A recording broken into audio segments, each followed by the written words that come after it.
This has come for many years, and once again, there's no right and wrong. There's no such thing as your trigger movement can't ever work. As long as you get a few really important principles right in your trigger movement. I'll just try and really operate on that line with the most important parts of my body. Those are my knees, my feet, the hips, the head, shoulders, the heavy parts of your body need to be on that line of the release point to your stumps.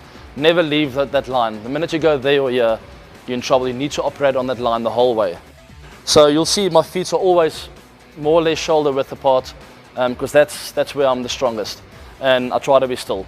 So those are the two most important points with the trigger movement, is to be really quiet and still at the point of release, and secondly to have a really strong position. There's no use in standing with your feet next to each other where you can fall over, because you need to react after that. It's so important to have that base to react from.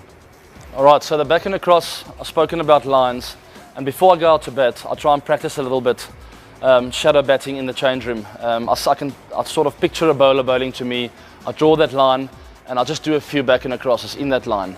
Alright, if the ball's full, obviously it's back and across, dead still, and it's one movement from there into your front foot shot.